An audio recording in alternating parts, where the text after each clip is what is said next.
স্বাগত এক ঘন্টার বিরতিহীন সংবাদ দুপুরে। আপনাদের সাথে আছি শাফাদ্দিন কবির এবং সাথে আছে আমি মাহফুজা মমিতা। শুরুতে জানিয়ে দিচ্ছে শিরোনামগুলো। সার্ভার জটিলতায় 15 দিন ধরে বন্ধ জন্ম সনদ বিতরণ কার্যক্রম, স্কুলে ভর্তি সহ নানান জটিলতায় নগরবাসী।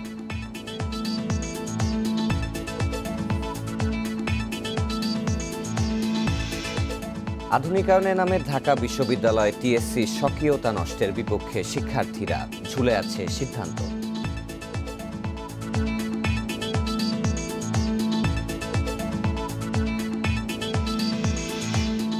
রাজধানীর 20টি স্পটে প্রকাশ্যে মাদক বেচা কেনা, নির্বিকার প্রশাসন মাদক বিরোধী অভিযান নিয়ে প্রশ্ন।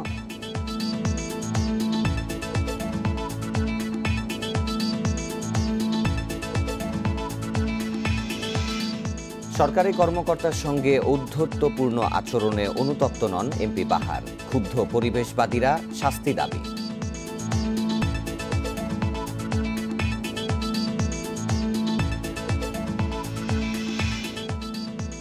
নন্দিত অভিনেতা আব্দুল কাদের মারা গেছেন, শিল্পকলায় সর্বস্তরের শ্রদ্ধা 3টায়, দাফন বনানিকা অবস্থানে।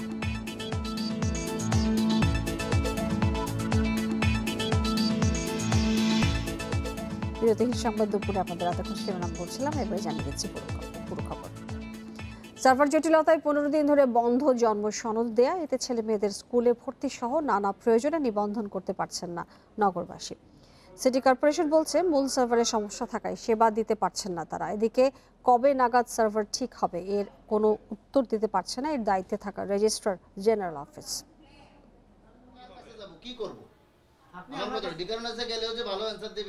আব্দুর রহিম 6 বছরের মেয়ে আয়শার ভর্তির আবেদন করবেন ভিকারুন্নিসা স্কুলে।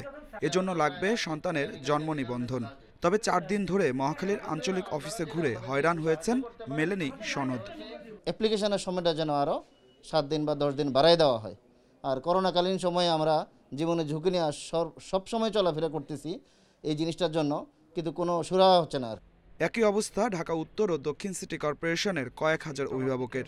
জন্ম নিবন্ধন না পাওয়ায় ছেলে মেয়েদের পড়াশোনা নিয়ে পড়েছেন দুশ্চিন্তায়।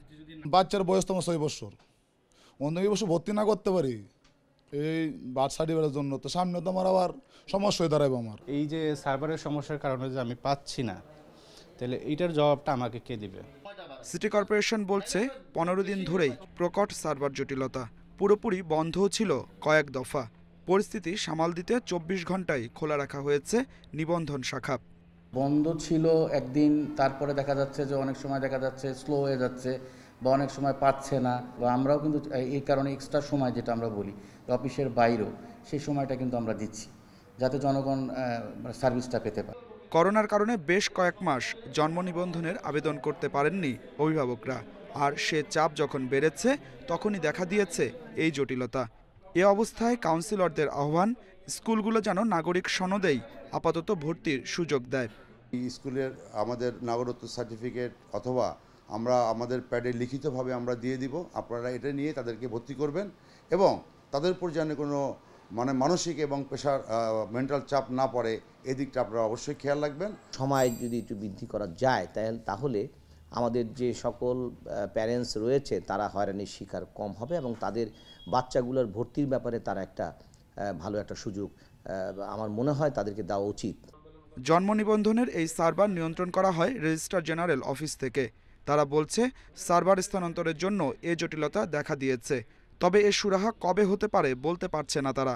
সমস্যার জন্য দুষছে অভিভাবকদেরই। জন্মের 45 দিনের মধ্যে তো আপনার জন্ম নিবন্ধন করার কথা, আপনার 4 বছর পূর্ণ হলে যে করতে হবে এমন তো কোথাও লেখা নাই। আগে থেকে করা উচিত ছিল। সফটওয়্যার সুইচ যেহেতু ওই ইউজার ক্রিয়েশন এখনো হয়নি, যে কারণে স্লোনেসটা ওনাদেরকে এটা হ্যান্ডেল করতে হচ্ছে। শুধু ঢাকার 2 সিটি কর্পোরেশন নয়, এ জটিলতার বিড়ম্বনায় পড়েছে দেশের অন্যান্য সিটি কর্পোরেশন, পৌরসভা ও ইউনিয়ন পরিষদও। Adilur Rahman, independent news, Dhaka. এ নিয়ে আলোচনা করতে ঢাকা ক্যান্টনমেন্ট এলাকা থেকে আমাদের সঙ্গে যোগ দিয়েছেন ঢাকা উত্তর সিটি কর্পোরেশনের প্রধান স্বাস্থ্য কর্মকর্তা ব্রিগেডিয়ার জেনারেল মোহাম্মদ জোবাইদুর রহমান। জনাব জোবাইদুর, আপনার কাছে যেটা জানতে চাই যে এই যে সার্ভার সমস্যা তৈরি হয়েছে এবং সেটা 15 দিন ব্যাপী, এবং মূল সার্ভারের সমস্যা, এই যে একটি পরিস্থিতি তৈরি হয়েছে, সেখান থেকে উত্তরণের উপায় কি? রেজিস্ট্রার জেনারেল অফিস কোনো জবাব দিতে পারছে না, অল্টারনেটিভ ব্যবস্থা আসলে কি? আসলে ধন্যবাদ আপনাকে। প্রত্যেক বছরই আমাদের কিন্তু জন্ম নিবন্ধন, আপনারা জানেন যে আমাদের জোন ভিত্তিক আমরা জন্ম নিবন্ধন করে থাকি।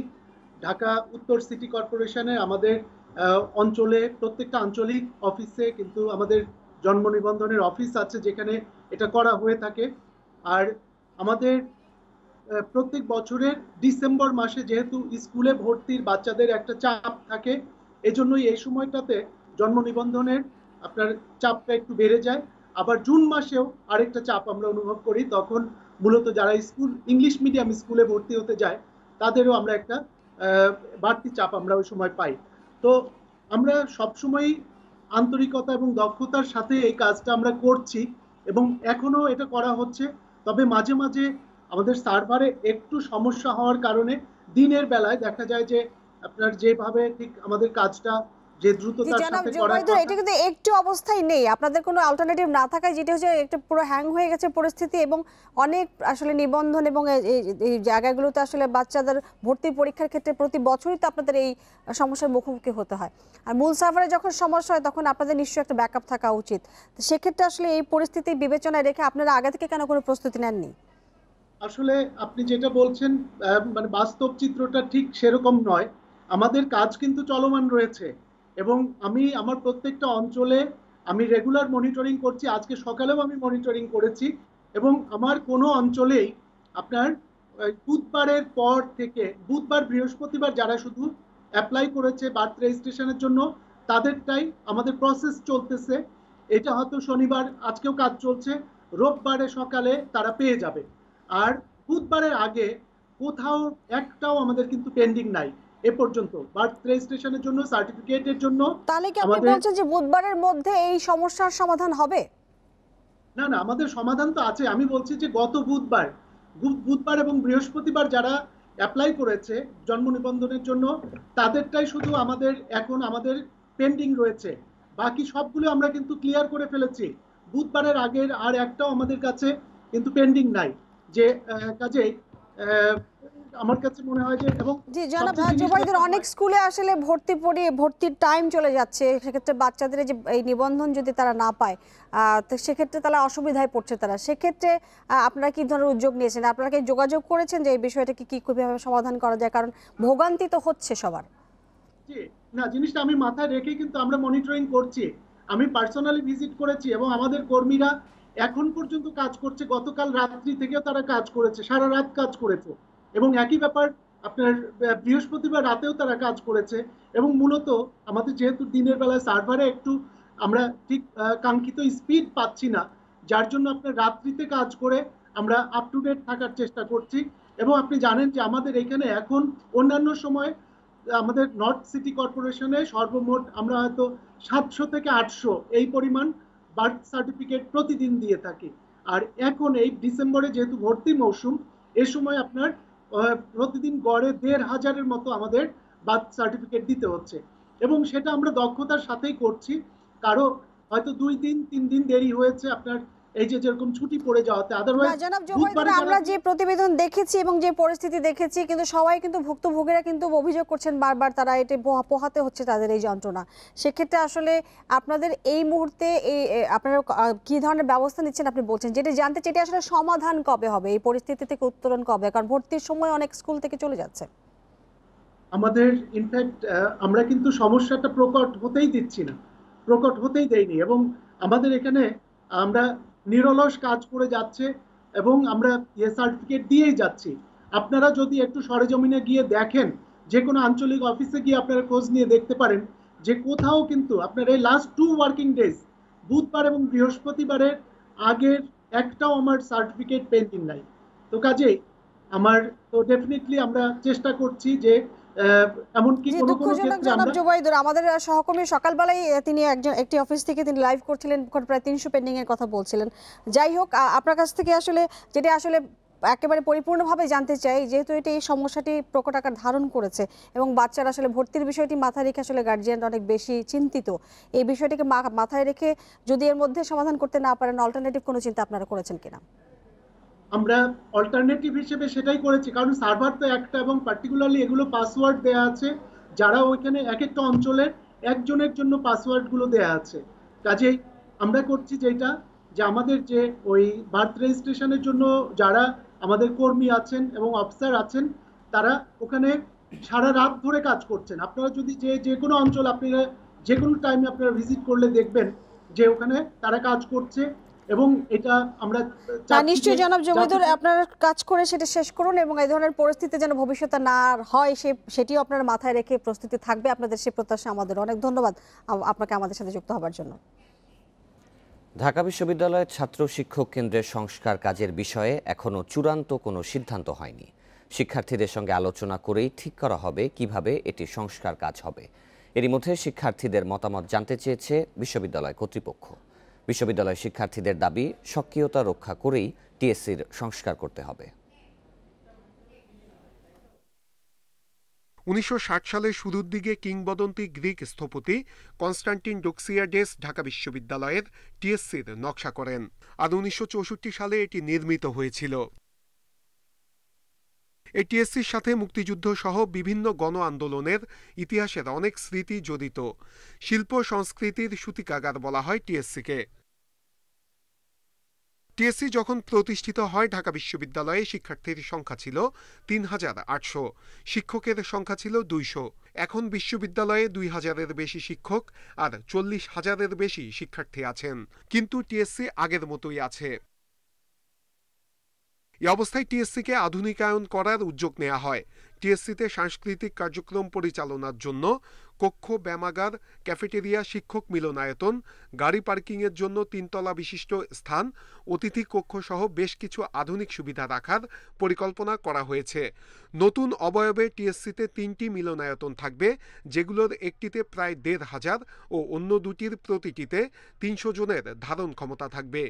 একটি সুইমিং পুল নির্মাণ করার বিষয়টি আলোচনা হচ্ছে।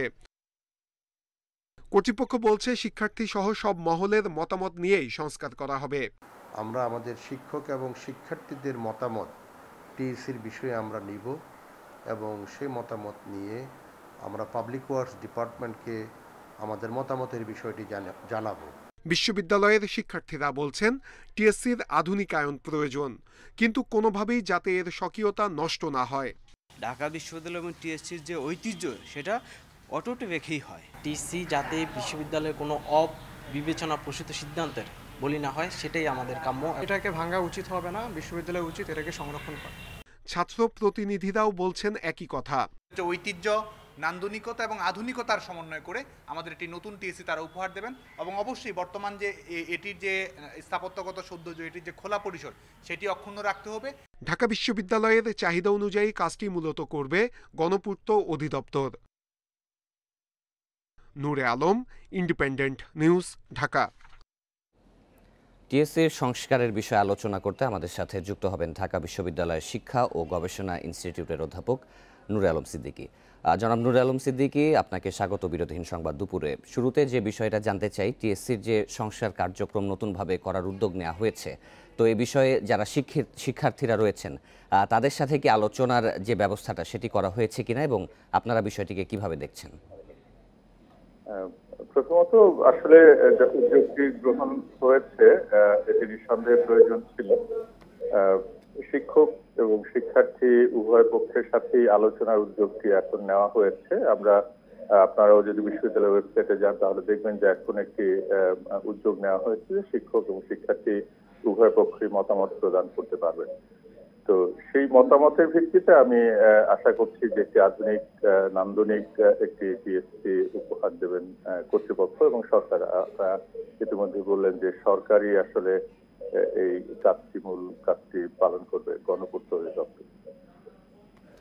জনাব নূরে আলম সিদ্দিকী, যে পরিকল্পনাগুলোর কথা বলা হয়েছে, যেমন যে এখানে নতুন কক্ষ, ব্যায়ামাগার, ক্যাফেটেরিয়া, শিক্ষক মিলনায়তন এবং গাড়ি পার্কিং সহ নানা ধরনের আধুনিক ব্যবস্থা করা হবে, তো আপনার কি কোনো ক্ষেত্রে মনে হয় যে টিএসসির স্বাধীনতা পরবর্তীকালীন যখন টিএসসি ছিল তার যে স্বকীয়তা সেটি নষ্ট না করে এটা সম্ভব, বা এখানে কি ধরনের পরিবর্তন আসবে যেগুলা শিক্ষার্থীরা যে স্বাধীনতার কথা বলছেন টিএসসিতে তারা যেভাবে যেতে পারেন, তো সেই বিষয়গুলো একই সাথে রক্ষা করা সম্ভব হবে? এটি নিঃসন্দেহে চাইলে এটি রক্ষা করা সম্ভব হবে। আমাদের প্রফেসররা আছেন, তারা এই বিষয়টি বিবেচনা করবেন। একটি বিষয় আমার কাছে মনে হয়েছে অতখানি জরুরি কিনা, সেটা হচ্ছে গাড়ি পার্কিং এর ব্যাপারটি। এতখানি আসলে আমাদের হয়তো নাও দরকার হতে পারে যে যতগুলো গাড়ির কথা বলা হচ্ছে। এটি মূলত শিক্ষার্থীদের জন্য, শিক্ষার্থীদের কর্মকাণ্ডই এক্ষেত্রে বেশি পরিচালিত হবে। শিক্ষকরা সেভাবে হয়তো আমরা কখনো কখনো সেখানে যাই, সেই জন্য গাড়ি পার্কিংটা হয়তো একটু বেশি মনে হচ্ছে উচ্চবেলাসী আর কি। এছাড়া বাকি সবকিছু হয়তো দরকার রয়েছে, তো সেটি সুস্থ ব্যবস্থাপনার মাধ্যমে পরিচালিত হবে। এবং যে সক্রিয়তার কথা শিক্ষার্থীরা বলছে, এটি আমিও আসলে একমত যে আসলে টিএসসি মানে একটি মুক্ত জায়গা, সেখানে যে কেউ আসবে, বসবে, আড্ডা দেবে, সেই সক্রিয়তাটি রাখতে হবে এবং সেই সক্রিয়তাটি রেখে আসলে এটি সম্ভব। অবশ্যই কিছু ক্ষেত্রে, কিছু সুযোগ সুবিধার ক্ষেত্রে সেখানে রেস্ট্রিকশন থাকবে, বিধিনিষেধ থাকবে বা সংরক্ষিত থাকবে, কিন্তু এই যে টিএসসি এবং টিএসসি কেন্দ্রিক যে সংস্কৃতি, সেটির যে মুক্ত বিচরণ মানুষের, সেই বিচরণটি যাতে নষ্ট না হয় সেটিও আমি কামনা করব। অধ্যাপক নুরে আলম সিদ্দিকী, আপনাকে অসংখ্য ধন্যবাদ আমাদের সাথে যুক্ত থাকার জন্য। ঢাকায় মাদক হাতে পেতে খুব একটা কষ্ট হয় না, কারণ মিরপুর, মোহাম্মদপুর সহ রাজধানীর অন্তত 20টি স্পটে প্রকাশ্যে বিক্রি হচ্ছে ইয়াবা, গাঁজা, হেরোইন সহ নানান ধরনের মাদক। যেখানে সেখানে চলছে সেবনও। অথচ মাদকদ্রব্য নিয়ন্ত্রণ অধিদপ্তর বলেই যাচ্ছে তাদের অভিযান চলছে। তবে মাদক বিরোধী অভিযান এবং অধিদপ্তরের ভূমিকা নিয়ে সন্দেহ প্রকাশ করেছেন অপরাধ বিশেষজ্ঞরা।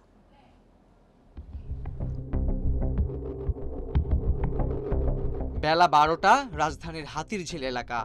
মাদকের খোঁজে ছদ্মবেশে প্রতিবেদক। মিনিট দশকের মধ্যেই মিলল ইয়াবা। 600? হ্যাঁ ভাই, দুইটা যা কইছেন। ঠিক আছে না? ঠিক আছে ভাই, ঠিক আছে। অহরহ হাত বদল হচ্ছে গাঁজাও। মাদক সেবীর ভাষ্য, সকাল থেকে মধ্যরাত পর্যন্ত এখানে বিক্রি হয় বিভিন্ন রকমের মাদক। এখানে থাকা সিসিটিভি ক্যামেরাকেও ভয় পায় না ক্রেতা বিক্রেতা। বিক্রি যারা করে তারা কি হাতিঝিলের উপরে বসে থাকে? হাতিঝিলের উপরে বসে থাকে। আপনি গেলে আপনি ডাকবো ভাই, ভাই কয়টা লাগবো। ব্রিজের নিচে বসা ওরা ওপেনলি ভাবে মাদক সেবন করে, ওপেন। ওখানে গন্ধ লেগে বসতে পারি না। মাদকে রমরমা মিরপুরের ঝুটপট্টি, মিল্লাত ক্যাম্প আর ভাসানটেক বস্তি। প্রকাশ্যে ইয়াবা, গাঁজা ও হেরোইনের বেচাকেনায় অতিষ্ঠ এলাকাবাসী। আমরা বলতে গেলে বাধা, আমরা কিছু কথা বলতে গেলে আমাদের মুখে চাপা দেয়। আধা ঘন্টা পরে দেখি ওরা আবার রাস্তা খারাপ হয়েছে। আধা ঘন্টা লাগে না, টাকা টুকা দিয়ে আয়া পরে আয়া আমার উপর অত্যাচার করে। ভাটারার ফাঁসেরটেক এলাকার অবস্থা আরও খারাপ। বেচাকেনা তো বটেই, প্রকাশ্যে মাদক সেবনও হয় এখানে। মনে করেন টাকা নিয়ে আসবেন, আপনার বসায় রাখবে, বসা রাখার পরে টাকা দিবেন, সবকিছু পাবেন। অপরাধ বিশেষজ্ঞ মানতে রাজি নন। আইন শৃঙ্খলা বাহিনী বা প্রশাসন এই অবস্থার কথা জানেন না, কারণ এটা অনেকটাই ওপেন সিক্রেট। পুলিশ এবং মাদকদ্রব্য নিয়ন্ত্রণ অধিদপ্তরের এক শ্রেণীর দুর্নীতিগ্রস্ত কর্মকর্তা, তারা জড়িত না থাকলে মাদকের বিস্তারটা এত সর্বব্যাপী হওয়ার কোনো কারণ নেই। স্বাভাবিকভাবেই প্রশ্ন ওঠে, তাহলে কি রক্ষকই ভক্ষকের ভূমিকা পালন করছে? এর জুৎসই কোনো উত্তর নেই মাদক নিয়ন্ত্রণ অধিদপ্তরের কাছে। পুলিশ বিভাগ, র্যাব, বিজিবি, কোস্টগার্ড, আনসার সবাই একত্রে চেষ্টা করছে। একটা হোলিস্টিক অ্যাপ্রোচ আমরা চেষ্টা করছি। বন্ধ হচ্ছে না সেটা বলা যাবে না, আমরা নিয়ন্ত্রণ করার চেষ্টা করছি যথেষ্টভাবে। অভিযোগ রয়েছে, রাজধানীতে মাদক ব্যবসা করছে আইন শৃঙ্খলা বাহিনীর অনেক সদস্য। মাদকের সহজলভ্যতায় ঝুঁকির মুখে আগামীর প্রজন্ম। বাড়ছে অপরাধ, সমাজ ভুগছে নিরাপত্তাহীনতায়। আসক্তি কেড়ে নিচ্ছে স্বাভাবিক জীবন আচরণ। তাই প্রশ্ন থেকেই যায় এ দায় কার? Khaled Raihan, independent news, Dhaka. পরিবেশ অধিদপ্তরের উপপরিচালক শওকত আরা কলিকে ফোনে হুমকি দেয়ায় অনুতপ্ত নন সাংসদ আকম বাহাউদ্দিন বাহার। উল্টো বলছেন, সড়ক নির্মাণে ঘুষ পাননি বলেই ঠিকাদারি প্রতিষ্ঠানের বিরুদ্ধে ব্যবস্থা নেওয়ার সুপারিশ করেছেন কলি। এই ঔদ্ধত্যপূর্ণ আচরণে ক্ষুব্ধ পরিবেশবাদীরা চাইছেন এর বিরুদ্ধে ব্যবস্থা। কুমিল্লা শহরের অলিগলি এমনকি টঙের দোকান সর্বত্রই আলোচনায় সংসদ সদস্য বাহাউদ্দিন বাহারের পরিবেশ অধিদপ্তরের উপপরিচালককে এলাকা ছাড়া করার হুমকির বিষয়টি। এ নিয়ে বিব্রত এলাকাবাসীরাও, অনেকেই ভয়ে কথা বলছেন না, আর যারা বলছেন তারাও তার বিপক্ষে নানা মন্তব্য করছেন। স্থানীয়দের অভিযোগ, সরকারি কর্মকর্তাকে হুমকি ধমকি এমপি বাহারের জন্য নতুন কিছু নয়। ওনার মেয়ের জামাই ওনার ইয়েতে অতিষ্ঠ আছে। আপনি অটোর ড্রাইভার হইতে সিএনজি সব জায়গাতে ওনার ট্যাক্স সব কিছু করতে পারে। দেখেন এখন যদি আমার ফেসটা দেখা যায় যে আমার একটা মামলা দিতে পারে বা আমাকে ধরে নিয়ে মারতে পারে। আমারও জানের রিস্ক আছে। নিজেরও ভয় লাগে কোন মামলাতে নিয়ে ধরে দেয়, এজন্য কথা বলতে ভাই আমরা মুখ খুলতে পারতেছি না। কুমিল্লার যে পাহাড় নিয়ে আলোচনা, সেখানে গিয়ে দেখা গেল প্রায় 14 কিলোমিটার রাস্তা বানাতে কাটা হয়েছে 1,14,330 ঘনফুট পাহাড়। এতে বৃষ্টি হলে মাটি ধসে বন্ধ হয়ে যায় সড়ক, ভেঙে পড়ে গাছপালা। ভাঙ্গে হলে আরে তুই গাড়ি ঘোড়া চলা বন্ধ হয়ে যায়, তুই এবার মানুষ কোবাই কাবাই তুই ক্লিয়ার করে। কি সরকারের থেকে অনুমোদন নিয়ে তারা করতেছে নাকি না নিয়ে করতেছে ওইটা তো আসলে আমরা বলতে পারি না। আর এসব কারণেই পাহাড় কাটা বন্ধে ব্যবস্থা চেয়েছিলেন পরিবেশ অধিদপ্তরের উপপরিচালক। তাকে পাওয়া না গেলেও তার স্বামী জানালেন বিষয়টি নিয়ে বিব্রত হওয়ার কথা। আর এ বিষয়টি জানিয়েছেন অধিদপ্তরের চট্টগ্রাম বিভাগীয় কার্যালয়ে। আমরা এর ভয় পাই না, কোনো সমস্যা নেই, কোনো আমাদের সমস্যা না, আমাদের কোনো সমস্যা করতে পারবে না ইনশাআল্লাহ। মানে আপনারা আইনি কোনো পদক্ষেপ না আমরা এরকম উপরের কর্তৃপক্ষ আছে, এরা দেখবে। সরকারি কর্মকর্তাকে ফোনে হুমকি দিলেও একে ব্যক্তিগত বিষয় বলছেন কুমিল্লার জেলা প্রশাসক। আর পরিবেশ অধিদপ্তরের চট্টগ্রাম অফিস এ নিয়ে কোনো ব্যবস্থা নেওয়া হবে কিনা এ প্রশ্নে এখনো কোনো সিদ্ধান্তই নিতে পারেনি। এমপি যদি এটা বলে থাকেন, উড়োজাহাজ ল্যান্ডিং সম্ভব হবে বলে জানিয়েছেন বিমান সচিব। এদিকে আইএলএস প্রযুক্তি না থাকায় আর্থিক ক্ষতির পাশাপাশি যাত্রী ভোগান্তিও বাড়ছে। দেশের 3 আন্তর্জাতিক বিমানবন্দর, ঢাকার শাহজালাল, চট্টগ্রামের শাহ আমানত ও সিলেটের ওসমানী বিমানবন্দর, এই 3 জায়গা ছাড়া আর কোনো বিমানবন্দরে নেই বৈরী আবহাওয়ায় উড়োজাহাজ ওঠানামার প্রযুক্তি ইনস্ট্রুমেন্ট ল্যান্ডিং সিস্টেম আইএলএস। খারাপ আবহাওয়া বা ঘন কুয়াশায় পাইলট খালি চোখে রানওয়ে দেখতে না পেলেই নিরাপদ অবতরণে ব্যবহার করা হয় আইএলএস প্রযুক্তি। এতে বেতার তরঙ্গের মাধ্যমে সহজেই শনাক্ত করা যায় রানওয়ে। দেশের 3 আন্তর্জাতিক বিমানবন্দরে যে আইএলএস প্রযুক্তি আছে এর দৃষ্টিসীমা 600 মিটার, অথচ শীতে ঘন কুয়াশায় এই দৃষ্টিসীমা নেমে যায় 50 থেকে 0 মিটারে। এতে উড়োজাহাজ ওঠানামা ব্যাহতের পাশাপাশি আর্থিক ক্ষতিতে পড়ছে এয়ারলাইন্স। এ সংকট কাটিয়ে উঠতে এভিয়েশন বিশেষজ্ঞ এটিএম নজরুল ইসলাম দিচ্ছেন ইনস্ট্রুমেন্ট ল্যান্ডিং সিস্টেমের সবশেষ ভার্সন এনে তার সঙ্গে অ্যাপ্রোচ লাইটিং সিস্টেম যুক্ত করার পরামর্শ। বলছেন এতে যে কোনো পরিস্থিতিতে উড়োজাহাজ ওঠানামা সম্ভব হবে। আইএলএস ক্যাটাগরি 3 এবং অ্যাপ্রোচ লাইটিং সিস্টেমটাকে উন্নয়ন করা উচিত এবং অন্যান্য সমস্ত এয়ারপোর্টে আইএলএস অবশ্যই ক্যাটাগরি 1 না হোক, অন্যগুলো না হোক, ক্যাটাগরি 1 যেন স্থাপন করা হয়। বিমান সচিবও জানিয়েছেন আন্তর্জাতিক সহ দেশের সব বিমানবন্দরেই উন্নত প্রযুক্তির আইএলএস সিস্টেম চালু হবে, আর এই কাজ শেষ হবে 2021 সালের মধ্যে। আমরা যে থালাথের কাছে যে রাডার নিচ্ছি, এখানে ঢাকা এয়ারপোর্টের জন্য আইএলএসটা ধরা আছে। মাননীয় প্রধানমন্ত্রীও নির্দেশ দিয়েছেন শুধুমাত্র ইন্টারন্যাশনাল নয়, বাংলাদেশের প্রত্যেকটা এয়ারপোর্টে যেন এই সিস্টেমটা থাকে। আমরা আশা করছি যে 2021 সালের ভিতরে এগুলো সম্পন্ন হয়ে যাবে। আর এই প্রযুক্তি সুবিধা দেশে আনতে এরই মধ্যে দরপত্র আহ্বান করা হয়েছে। এসব স্থাপন হয়ে গেলে দেশের সব বিমানবন্দরই 24 ঘন্টায় উড়োজাহাজ ওঠানামার সক্ষমতা অর্জন করবে। Hasib Mahmud Shah, independent news, Dhaka. এদিকে করোনায় যাত্রী সংকটে লোকসানের মধ্যেই বিমান বাংলাদেশ এয়ারলাইন্সের বহরে যুক্ত হচ্ছে আরও 4টি -8 উড়োজাহাজ। এতে লোকসানের পরিমাণ আরও বাড়বে বলে মনে করছেন এভিয়েশন বিশেষজ্ঞরা। তবে বিমান কর্তৃপক্ষ বলছে আগে থেকে চুক্তি থাকায় নতুন উড়োজাহাজ নিতেই হচ্ছে। করোনা পরিস্থিতিতে দীর্ঘদিন ধরে বন্ধ আন্তর্জাতিক বিভিন্ন ফ্লাইট। অভ্যন্তরীণ রুটে সীমিত আকারে ফ্লাইট চালানো হলেও যাত্রী সংকটে বিপুল লোকসানে পড়েছে দেশের এয়ারলাইন্স ব্যবসা। এ অবস্থায় 24 নভেম্বর বিমানের বহরে যুক্ত হয়েছে -8-400 মডেলের ধ্রুবতারা জাহাজটি।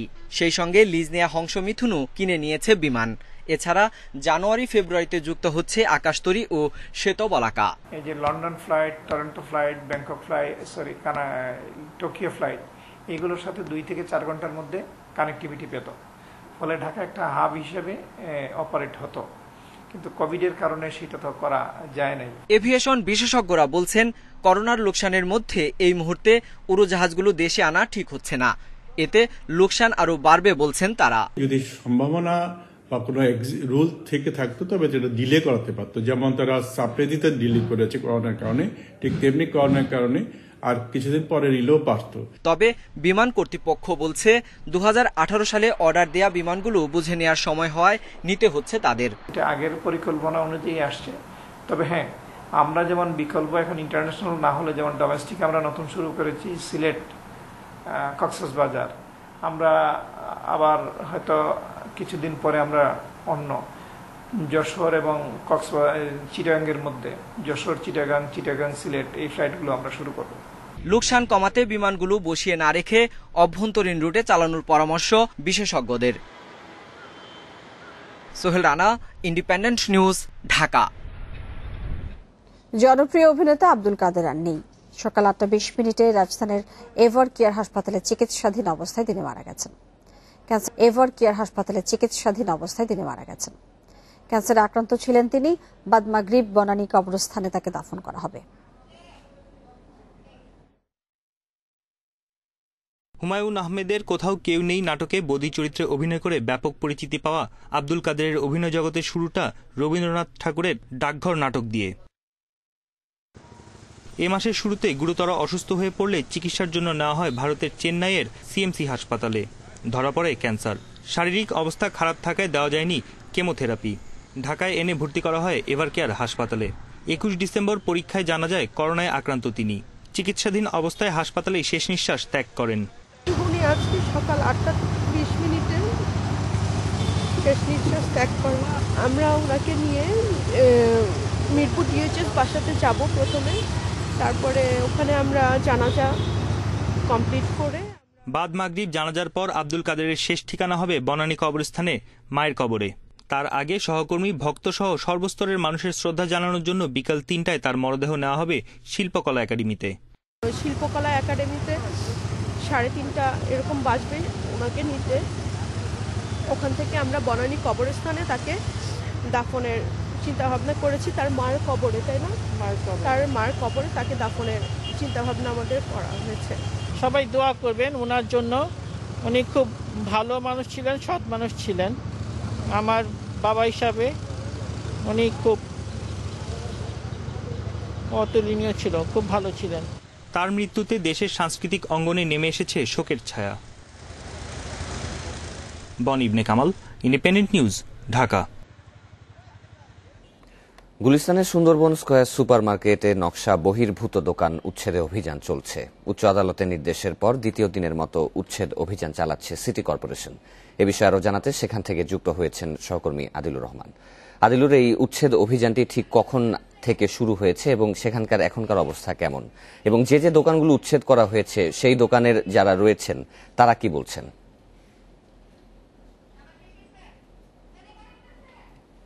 দিনের মতো যে উচ্ছেদ অভিযান সেটি পরিচালনা করা হচ্ছে এবং আজকে 12টার পরপরই কিন্তু এই উচ্ছেদ অভিযান শুরু করেছেন এবং এই উচ্ছেদ অভিযানের নেতৃত্ব দিচ্ছেন ঢাকা দক্ষিণ সিটি কর্পোরেশনের প্রধান সম্পত্তি কর্মকর্তা রাসেল সাব্বির।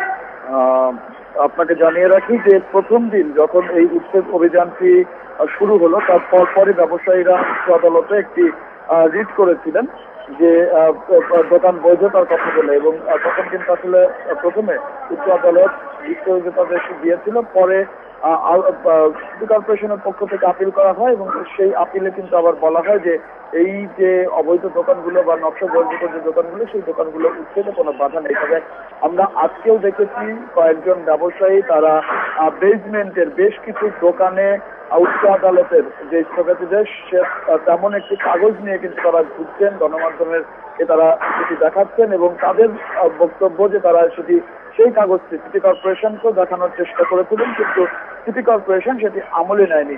এই বিষয়টি নিয়ে আমরা ঢাকা দক্ষিণ সিটি কর্পোরেশনের প্রধান সম্পত্তি কর্মকর্তা রাসেল সাবরিনের সাথে কথা বলেছি। তিনি আমাদেরকে যেমনটি জানিয়েছেন যে আদালত আসলে সুস্পষ্ট করে নির্দেশ দিয়ে দিয়েছে যে এই দোকানগুলো উচ্ছেদে আর কোনো বাধা নেই, অর্থাৎ ব্যবসায়ীরা এখন যে কাগজটি দেখাচ্ছেন সেই কাগজটি আসলে ঠিক নয়। সেটি ঢাকা দক্ষিণ সিটি কর্পোরেশনের পক্ষ থেকে আমাদেরকে জিয়াদুলুর, অবশ্যই আপনি এই বিষয়ে আরো বিস্তারিত তথ্য সংগ্রহ করতে থাকুন, পরবর্তীতে আবার আমরা আপনার সাথে যুক্ত হব। ধুনটে ৮ বছরের শিশুকে ধর্ষণের পর হত্যার অভিযোগে ৪ জনকে গ্রেপ্তার করা হয়েছে। এর মধ্যেই প্রাথমিক জিজ্ঞাসাবাদে তারা অপরাধ স্বীকার করেছে বলে জানিয়েছে পুলিশ। সকালে এক সংবাদ সম্মেলনে বগুড়া পুলিশ সুপার আলী আশরাফ ভূঁইয়া জানান, নিহত শিশুর বাবার সাথে দ্বন্দ্বের জেরে এ ঘটনা ঘটেছে বলে জানিয়েছে গ্রেপ্তারকৃত আসামিরা। গত 14 ডিসেম্বর ধুনট উপজেলার নসরতপুর গ্রামে দাদির সাথে ইসলামী জলসায় যায় 2য় শ্রেণীর ওই শিশু।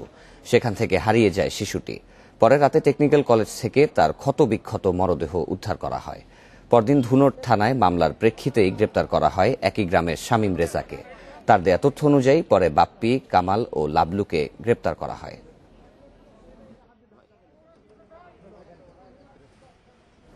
টানা 9 দিন ধরে মৃদু শৈত্যপ্রবাহ অব্যাহত রয়েছে উত্তরাঞ্চলে। শনিবার সকালে পঞ্চগড়ে 8.6 ডিগ্রি সেলসিয়াস তাপমাত্রা রেকর্ড করেছে আবহাওয়া অফিস। দিনে তাপমাত্রা বাড়লেও দুপুরের পর থেকে উত্তরের হিমেল বাতাসে কনকনে ঠান্ডা অনুভূত হচ্ছে। শীত এবং কুয়াশার কারণে কাজে বের হতে না পারায় দৈনন্দিন আয় কমে গেছে দিনমজুরদের। বিক্রি বেড়েছে গরম কাপড়ের, এদিকে হাসপাতালে বেড়েছে ঠান্ডাজনিত রোগীর সংখ্যা। এছাড়া প্রচন্ড কুয়াশায় ক্ষতি হচ্ছে ফসলের। বিশেষ করে চুয়াডাঙ্গা জেলার পান চাষিরা পড়েছেন বিপাকে। বীজ তলাতেও দেখা দিয়েছে শীতজনিত রোগবালাই।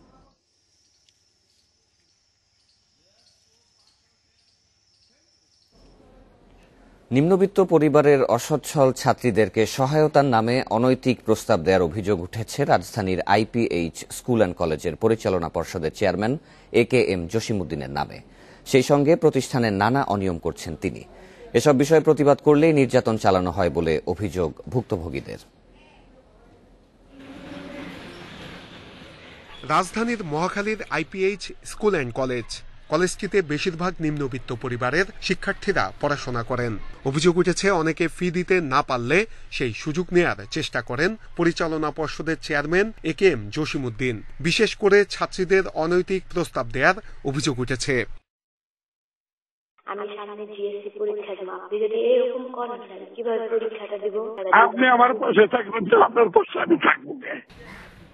রুনু বেগম তিনি পরিচালনা পর্ষদের অভিভাবক প্রতিনিধি ছিলেন। চেয়ারম্যানের নানা অনিয়মের বিষয়ে প্রতিবাদ করলে অন্যায়ভাবে তার মেয়ের ছাত্রত্ব বাতিল করে বলে অভিযোগ করছেন।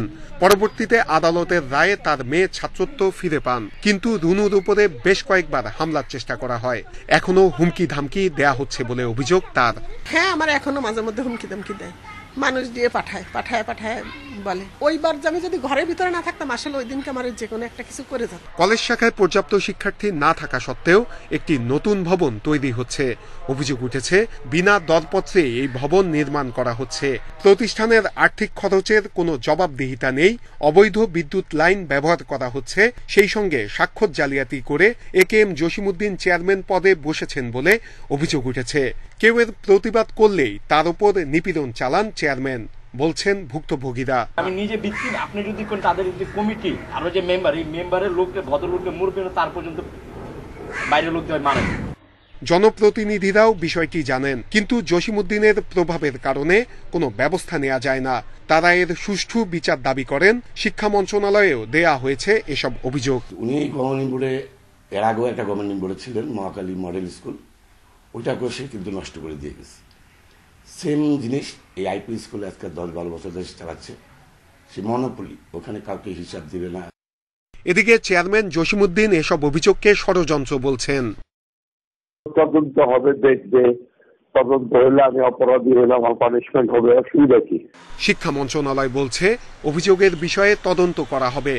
আর সেগুলো আমরা দেখে অবশ্যই আমরা মনে করি যে তদন্ত করে যদি তিনি দোষী সাব্যস্ত হন বিধি মোতাবেক তার বিরুদ্ধে ব্যবস্থা নেওয়া যায়। প্রতিষ্ঠানগুলোর এমন অনিয়মের বিষয়ে কঠোর ব্যবস্থা নিতে শিক্ষা মন্ত্রণালয়ের প্রতি আহ্বান সংশ্লিষ্টদের। নূরে আলম, ইন্ডিপেন্ডেন্ট নিউজ, ঢাকা। পুলিশি নির্যাতনে রিকশা চালক প্রতিবন্ধী নাজমুল ইসলামের মৃত্যুর ঘটনায় দোষীদের দৃষ্টান্তমূলক শাস্তির দাবিতে অটোরিকশা এবং ভ্যান চালকদের অর্ধদিবস হরতাল পালিত হয়েছে রংপুর মহানগরীতে। ধর্মঘটের সমর্থনে ভোর ৬টা থেকেই নগরীর বিভিন্ন পয়েন্টে চালকরা অবস্থান নিয়েছেন। কোথাও ৩ চাকার যান চলাচল করলে সেগুলো বন্ধ করে দেওয়া হয়। এতে চরম ভোগান্তিতে পড়েছেন যাত্রীরা। যে কোনো ধরনের অপ্রীতিকর ঘটনা এড়াতে নগরীতে পুলিশ মোতায়েন করা হয়েছে। গত বুধবার অটোরিকশা চুরির অপবাদে পুলিশ কনস্টেবল হাসান আলী এবং তার স্ত্রী সাথী বেগম রিকশা চালক নাজমুল ইসলামকে পিটিয়ে হত্যা করে।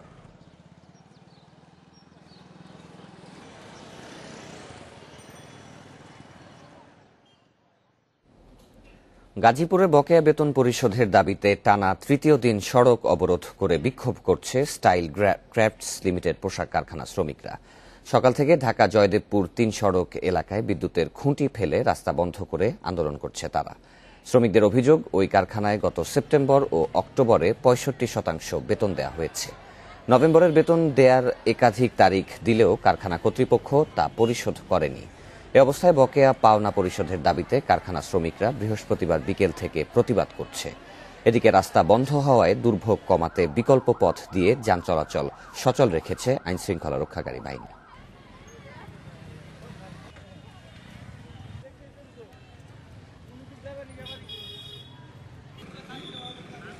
তিনটে টেস্টে দারুণ শুরু ভারতের। মেলবোর্নে সিরিজের দ্বিতীয় টেস্টে অস্ট্রেলিয়াকে প্রথম ইনিংসে 195 রানে অল আউট করেছে ভারত। বুমরা অশ্বিনের দাপুটে বোলিংয়ে আসে এই সাফল্য। দিন শেষে 1 উইকেট হারিয়ে 36 রান করেছে রাহানের দল। দলীয় মাত্র 38 রানে সাজঘরে ফেরেন অস্ট্রেলিয়ার 3 ব্যাটসম্যান। 0 রানে জো বার্নসকে ফেরান বুমরা। আরেক ওপেনার ম্যাথিউ ওয়েড সেট হয়েও টিকতে পারেননি, আউট হয়েছেন আশ্বিনের বলে। এরপর অস্ট্রেলিয়ার সেরা ব্যাটসম্যান স্টিভেন স্মিথকে 0 রানে ফেরান আশ্বিন। টপ অর্ডারের 3 জনকেই দ্রুত হারিয়ে চাপে পড়ে অজিরা। এরপর লাবুশেইন ও হেডের জুটি রানের চাকা সচল রাখে। তবে বুমরার বলে হেড আউট হলে 86 রানেই ভেঙে যায় এই জুটি। লাবুশেনও টেকেননি বেশিক্ষণ, সাজগড়ে ফেরেন 48 করে। 134 রানে 5 উইকেট হারানোর পর হাল ধরতে পারেনি অস্ট্রেলিয়ার লোয়ার মিডল অর্ডার। অধিনায়ক টিম পেইনও দ্রুত আউট হলে ভেঙে পড়ে অজিদের ব্যাটিং অর্ডার। 200 রানের আগে অল আউট হয় অস্ট্রেলিয়া। ভারতের পক্ষে বুমরা নেন 4 উইকেট, আশ্বিনের শিকার 3টি। বক্সিং ডের আমেজ বাড়িয়ে দিচ্ছে ইংলিশ প্রিমিয়ার লিগের বড় লড়াই। পয়েন্ট টেবিলের 2 নম্বর দল লেস্টার সিটি 3-এ থাকা ম্যানচেস্টার ইউনাইটেডের চ্যালেঞ্জ নেবে। ম্যাচটি শুরু হবে সন্ধ্যা 6:30টায়। আর্সেনাল খেলবে চেলসির বিপক্ষে। লন্ডন ডার্বি শুরু রাত 11:30টায়। করোনার প্রকোপ কমেনি ইংল্যান্ডে, তাই বলে ক্রিসমাসের আয়োজন তো আর থেমে থাকবে না। বক্সিং ডেতে দরিদ্র মানুষের ঘরে ঘরে খাবার পৌঁছে দেবে ম্যান ইউনাইটেড। আর লেস্টার সিটির ফুটবলাররাও অতীতের দুঃখ অতিক্রম করে আগামীর পথ চলায় শুভকামনা জানিয়েছেন বড়দিনে। Hi to all the Foxes fans. I wish you a very Merry Christmas and a Happy New Year. Merry Christmas and a Happy New Year to all the Leicester City fans. Here's to everyone having a healthy and safe Christmas. উৎসবে চনমনে লেস্টারের ফুটবলাররা, কিন্তু boxing ডেতে red ডেভিলদের রুখে দিয়ে আনন্দের উপলক্ষ আরো বাড়াতে পারবে কি?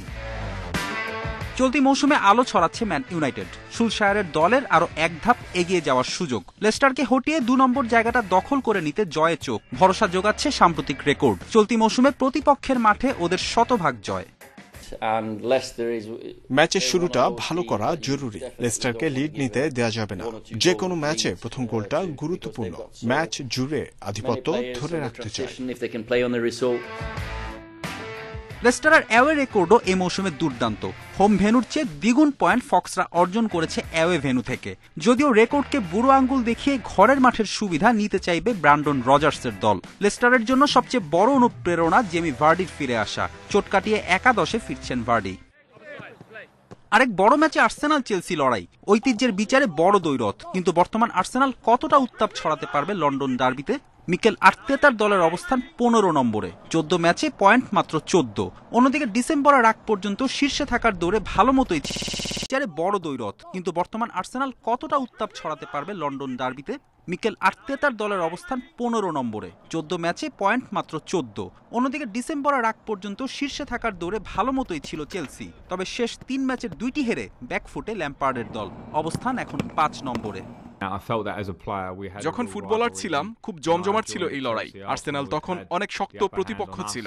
এখন দৃশ্যপট বদলেছে, আমার ভূমিকাও বদলে গেছে। চেলসিকে তাদের সেরাটা দিয়েই খেলতে হবে, কারণ আর্সেনাল ঘুরে দাঁড়াতে সক্ষম।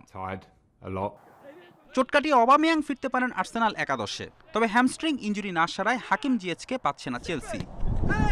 ফেরদৌস ইসলাম, ইন্ডিপেন্ডেন্ট নিউজ। অনেকের জন্য ঘুড়ি হয়তো ছেলে মানুষের একটি খেলা, কিন্তু পুরান ঢাকার অধিবাসীদের জন্য বিষয়টি আলাদা। ঘুড়ি তাদের জন্য ঐতিহ্যের একটি অংশ। 14 জানুয়ারি পুরান ঢাকায় হবে ঐতিহ্যবাহী সাকরাইন উৎসব। নাটাই, সুতো, ঘুড়ি সমেত প্রস্তুত হচ্ছেন স্থানীয়রা।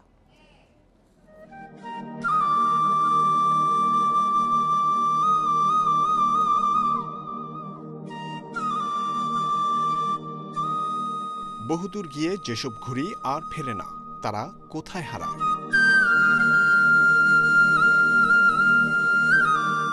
শৈশবের এই রুটিন প্রশ্ন কৈশোর তারুণ্য ছাড়িয়ে উঁকি দেয় যৌবনেও। জীবনের শেষ ভাগে এসে হারানো ঘুড়ির কথা ভেবে উদাস হন না এমন বাঙালি খুঁজে পাওয়া কঠিন। ঠাসাঠাসি বাক্সবাড়ি, রসহীন কঠিন লড়াইয়ের শহরে ঘুড়ি যেন একটুখানি স্বাধীনতা। পুরান ঢাকার ঐতিহ্যবাহী সাকরাইন উৎসবের আর বাকি নেই খুব বেশি। নাটাই, সুতো সমেত শেষ মুহূর্তের প্রস্তুতিতে ব্যস্ত ছেলেবুড়ো সবাই। উৎসবের মাঝেও কান পাতলে শোনা যায় দীর্ঘশ্বাস। আগে কি সুন্দর দিন কাটাতাম। খুবই এন্টারটেনমেন্ট, কে কাকে কাটতেছে, একটা ঘুড়ি দিয়ে কতক্ষণ আমি রাখতে পারতেছি, সেটাই। এই কাটাকাটি, এই ওরা যে কাটাকাটি হয়, এটা করতে মজা লাগে। ছাদের উপর উঠে ঘুড়ি নিয়ে খেলাধুলা করে, একজন আরেকজনেরটা কাটে, আবার নানান ধরনের সাউন্ড করে, মানে আমি তোমারটা কাটছি, আবার রিপিট করতে চাই। It's a sports. পৌষ সংক্রান্তির অপেক্ষায় ঢাকাবাসী। বিকেলের পর বন্ধ বাকি সব কাজ। সন্ধ্যের আলো মিলিয়ে যাবার আগ পর্যন্ত সবার মনোযোগের কেন্দ্রে এই ঘুড়ি। পৃথিবীতে যা কিছু ধরা ছোঁয়ার বাইরে, সেসবের প্রতি মানুষের সবচেয়ে বেশি আকর্ষণ। ফিরে পাওয়া যাবে না, এই কারণেই হয়তো শৈশবের প্রতি এত টান মানুষের। সে হারানো শৈশব ফিরে পাওয়ার পথে ঘুড়ি এক প্রকার বাহন। সে বাহনে সওয়ার হয়ে চলতে থাকুক এমন সব দুর্দান্ত নিরুদ্দেশ যাত্রা। জহিরুল ইসলাম, ইন্ডিপেন্ডেন্ট নিউজ, ঢাকা। আর এই ছিল 1 ঘন্টার বিরতিহীন সংবাদ দুপুরে। ইন্ডিপেন্ডেন্ট টেলিভিশনের সব খবরের আরো বিস্তারিত জানতে চোখ রাখুন ফেসবুক, ইউটিউব এবং টুইটারে। সাথে থাকার জন্য আপনাদের সবাইকে ধন্যবাদ জানাচ্ছি।